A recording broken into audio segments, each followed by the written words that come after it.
Welcome to Court Helicopter, where we are dealing with the dancing king, the dancing boss. I think, Mzee Kibore, if there's a competition, we have World Cup, we have the best football team. In Olympics, we have the best athletes.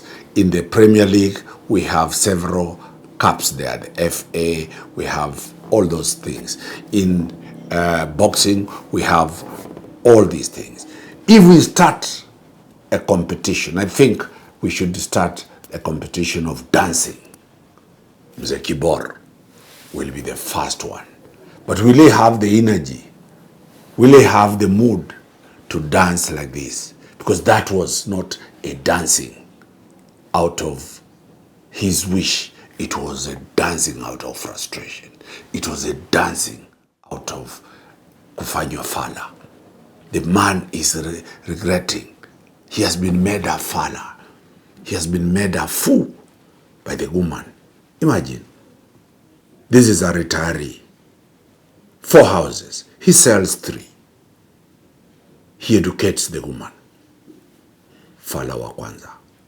He treats the woman medically. Fala number 2. He takes care of somebody's child by being told that that child is his. Fala number 3.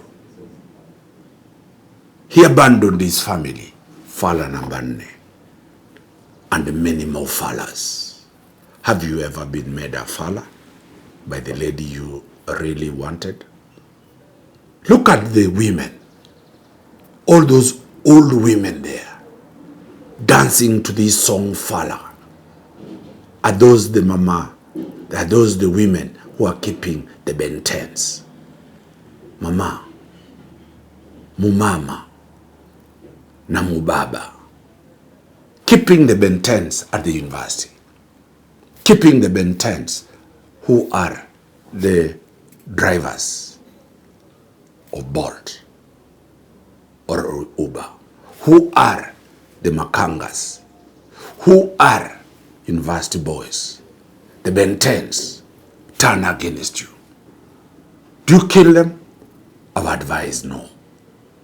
So this is not one gender issue. It is both. If you look at the clip, you don't see the music being danced by young people. These are our babas and our mamas who have been hit. They have become falas. Mafala wakicheza. Let us go to the Tanzanian law. Can this man get justice in Tanzania? Court Helicopter, we sent our crew, Bramwell, all the way to Tanzania. He went and looked for the law of Tanzania. He brought that law here. Let us look at the law of Tanzania. What does the law of Tanzania talk about? All the way from Tanzania, we have the law called Section 160. That is Chapter 160. 1. The Law of Marriage Act of Tanzania.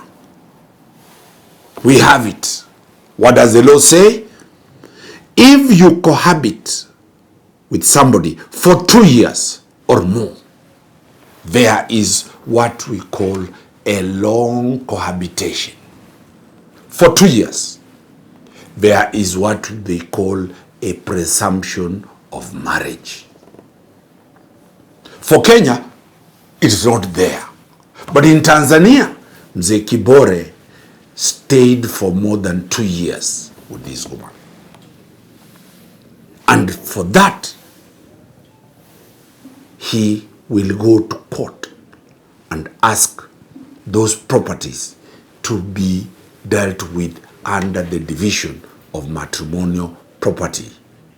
The concept in Tanzania is the same as the concept in Kenya.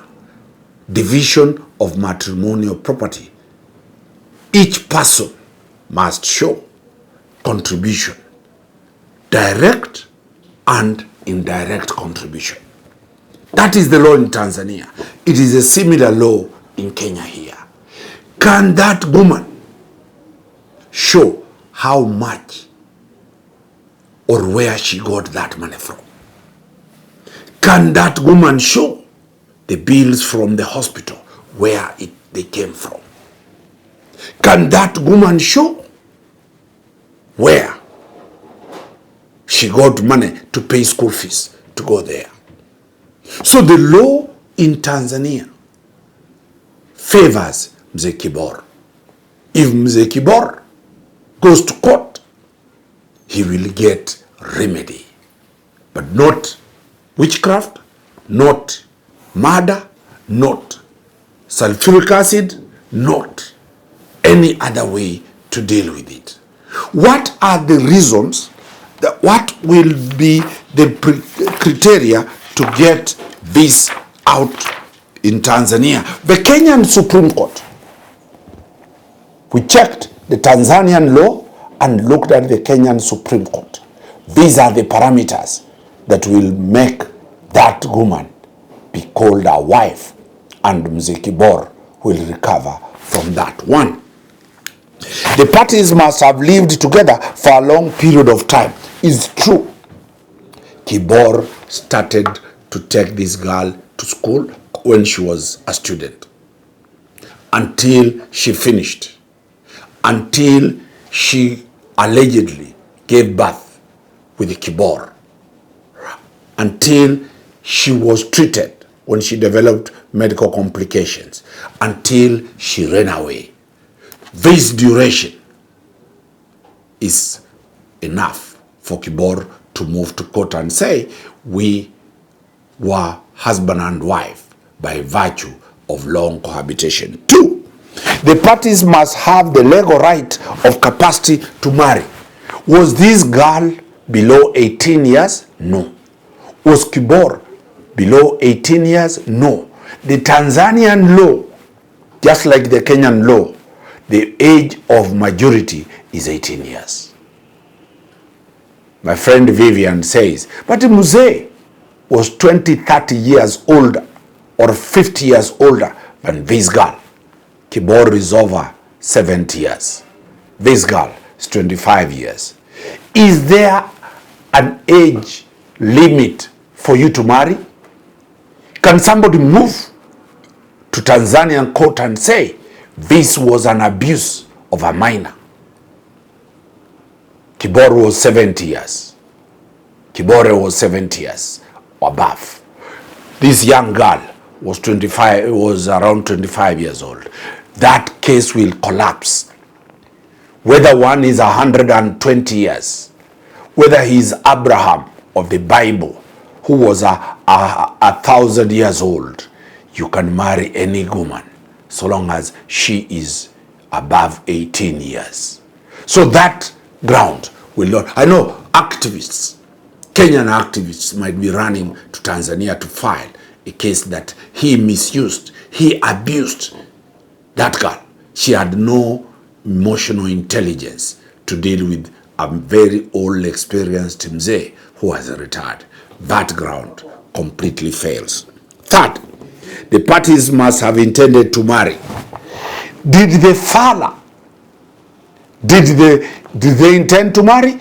By virtue that they stayed together and allegedly have a child, who later turned out that it was not Kibore's child. That can be proved. 4, there must be consent by both parties. Was there consent? Yes.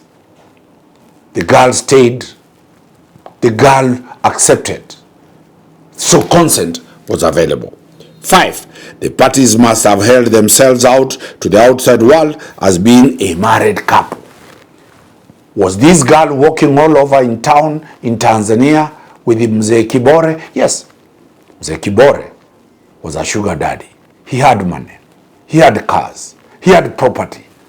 So the parties that they used to go, you can see the dancing skill of the king of dancer. I think there used to be a king of Kwasa Kwasa called Kanda Bongoman. This man beats him.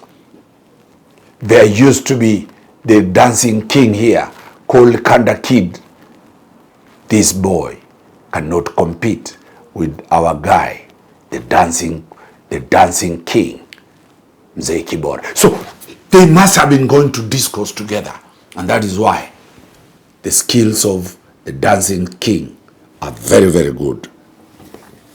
Then number 6, the honors of proving the presumption is on the party who alleges it. It is Mzee Kibore who will prove that he had 4 properties, he sold 3, he paid school fees, he treated this lady, he went to look for the child, he went to see her people.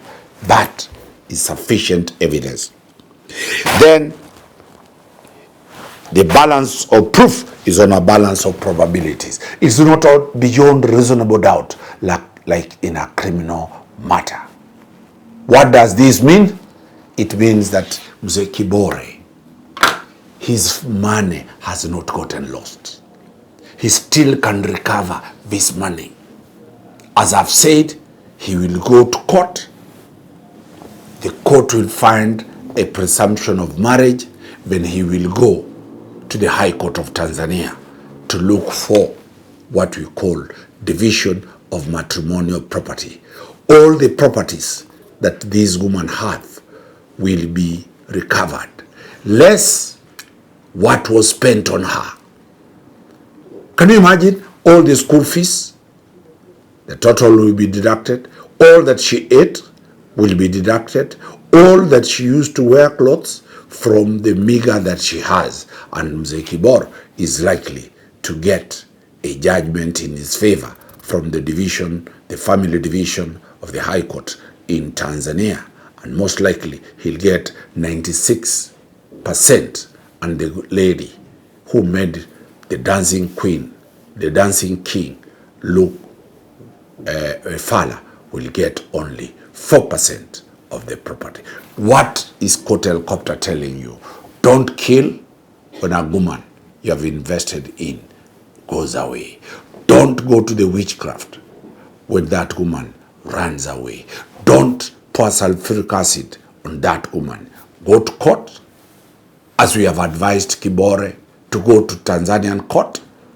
The problem, we cannot represent him. In Tanzania, lawyers from Kenya cannot practice in Tanzania unless they have been allowed by the Tanzanian Law Society of Tanzania to practice. You saw that when our activists went to Tanzania, they were denied audience. Our lawyers went to Tanzania, they were denied audience. So I can't help, or Court Helicopter cannot help Mzee Kibore, but we can help by giving an advice.